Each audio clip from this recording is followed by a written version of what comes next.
Good morning बच्चों हम सभी नागरिक शास्त्र के पहले लेसन लोकतंत्र क्या, लोकतंत्र क्यों के बारे में पढ़ रहे थे। अभी तक हम सब ने लोकतंत्र के अर्थ के बारे में जाना, लोकतंत्र की परिभाषाओं को समझा।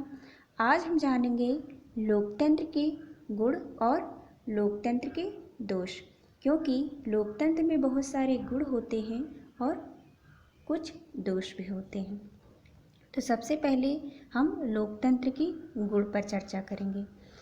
बच्चों, लोकतंत्र में किसी की भी जय पराजय स्थिर नहीं रहती है, यानी लोकतंत्र ऐसी प्रक्रिया है जिसमें किसी की भी जय पराजय स्थिर नहीं रहती है। यानी आज जो भारी मतों से विजयी हुआ है, कल वह हार भी सकता है, और जो आज हार चुका है वह कल भारी मतों से विजयी भी हो सकता है। बच्चों, लोकतंत्र निर्णय करने की गुणवत्ता में सुधार लाता है। लोकतंत्र नागरिकों की गरिमा में वृद्धि करता है, क्योंकि यह राजनीतिक समानता के सिद्धांत पर आधारित होता है। लोकतंत्र में सभी नागरिकों को बराबर का अधिकार दिया जाता है, जिससे नागरिकों की गरिमा में वृद्धि होती है। लोकतंत्र में सरकार जनता के प्रति उत्तरदायी होती है। लोकतंत्र में जनता अपने मताधिकार का प्रयोग करके सरकार को चुनती है, इसीलिए जो सरकार होती है वह जनता के प्रति उत्तरदायी होती है।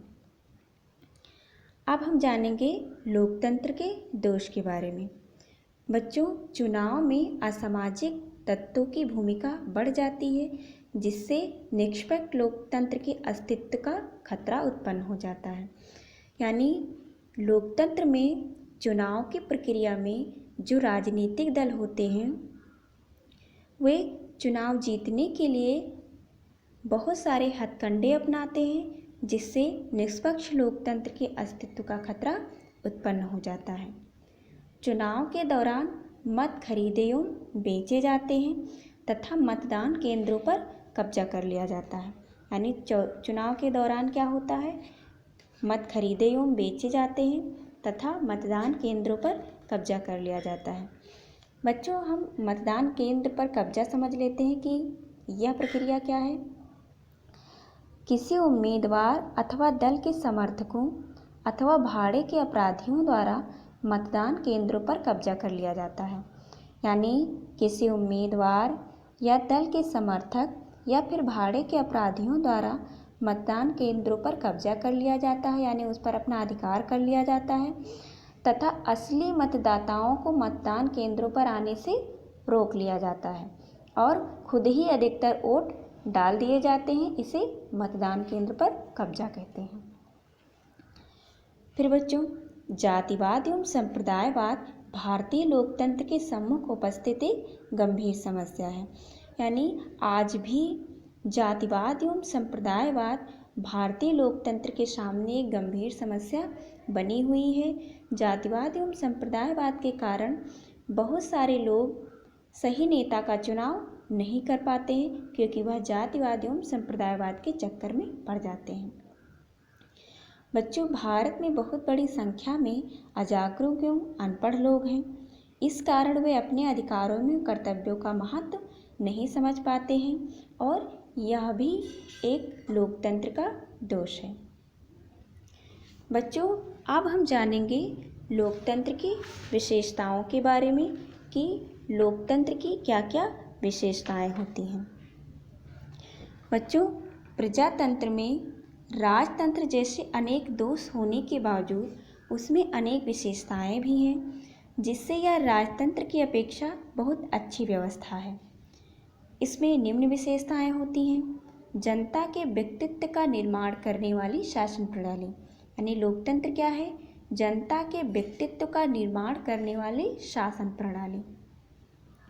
नैतिक विकास में सहायक, लोक शिक्षण का सर्वोत्तम साधन, लोगों में देशभक्ति पैदा करती है, सत्ता का दुरुपयोग होने से रोकती है, जनता की इच्छा एवं विशेषज्ञता का सुंदर समन्वय कौन देता है, लोकतंत्र। बच्चों, एक लोकतांत्रिक देश में प्रत्येक वयस्क नागरिक को एक वोट का अधिकार होता है और वोट का सामान्य महत्व होता है। एक लोकतांत्रिक सरकार संविधानों, कानूनों एवं नागरिक अधिकारों के दायरे में रहते हुए शासन करती है। यानी लोकतंत्र में जो सरकार होती है वह संवैधानिक कानूनों एवं नागरिक अधिकारों के दायरे में रहते हुए शासन करती है, क्योंकि जो सरकार होती है वह जनता के प्रति उत्तरदायी होती है। लोकतांत्रिक देशों में शासकों का चयन जनता करती है, यानी लोकतांत्रिक देशों में शासकों को चयन करने का अधिकार जनता के पास होता है। चुनाव के पूर्व तथा बाद में भी विपक्षी दलों को स्वतंत्र रूप से कार्य करने की अनुमति होती है। तो बच्चों, यह है लोकतंत्र के गुण एवं दोष और लोकतंत्र की विशेषता।